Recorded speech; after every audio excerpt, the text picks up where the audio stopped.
Guys, so nandito po tayo sa Minecraft. Ngayon po tayo magkagawa ng story or movie story. So anyway, ako po pala si Harold. I am 16 years old, countertenor and sopranis, singer, of course, lead vocalist and storyteller. Okay.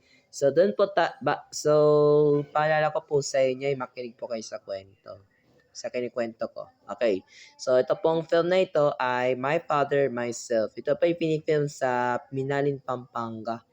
Na kung saan si Robert at si Matthew ay naghuhumalig sa sementeryo. Pero, with a twist, nahuli ni Mika.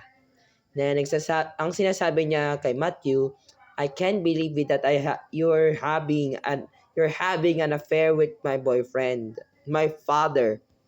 Diba?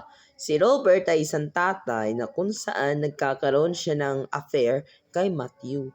Ibig sabihin, sinabi ni Matthew nung bata pa sila, nakita niya na naghahalikan sila kasama ang ibang lalaki. Pero tatandaan ninyo, mahalin ninyo ang pamilya ninyo, hindi niyo sasabihin na, ay buntis pala ako, ay bakla pala ako, ay may boyfriend na ako, ay may jowa na ako. Huwag ganun ha. Study first muna. Sometimes I feel na hindi mo alam kung bakit gusto mo magka-jowa or mag-asawa. Hindi po pwede ha.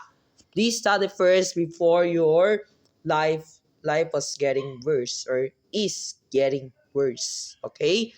So kahit sabihin ni Ma'am Laika sa akin na bawal ka magjowa, study first na muna tayo kasi mahihirapan tayo mag-aral. Okay?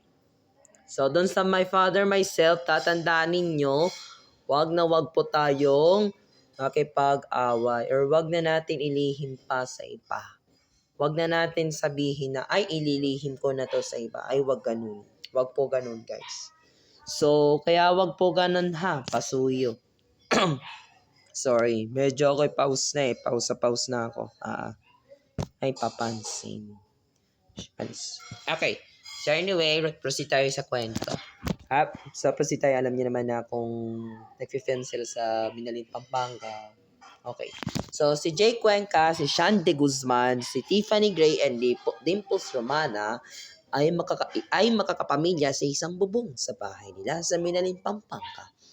Pero may ibang problema naman pala sila. Si Dimples ay nagalit. Si Dimples Romana ay nagalit kay Robert or kay Jake Cuenca dahil sinabi niya na kahit bakla ka man, pinili pa kita, minahal na kita. Ganon yun.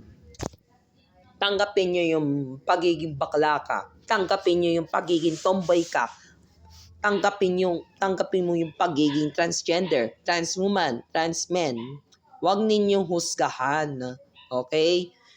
Kahit sa pagiging parte ng LGBTQ and LGBT, sana respetuhin niyo po kami. Sana respetuhin niyo po ako kasi I'm bisexual and gay. Okay? So kahit sabihin niyo man lang na may boyfriend ka ba? Wag po ganun. Wala pa po. Maghahanap pa lang. Ay ingay pala, sorry. Okay. So tama yung sinasabi ni Ma'am Laika. Friends lang po. Hindi po pwede jowa-jowa lang ha. Sabihin niya naman ay, nabuntis ako ng jowa ko. Hindi po, nabuntis ako ng jowa ko. Hindi. Hindi po sa ganun ha. Okay, so yun lang po yung kwento ko. Tandaan niyo po, study first muna and study hard para makuha ang inyong mga pangarap or future. Para di kayo mahirapan. Huwag po kayo mag-asawa na agad ng maaga. Okay? Wag na pong magpabuntis ng maaga. So, yun lang guys. Thank you so much. And remember, wag po kayo magka-jowa agad. Thank you.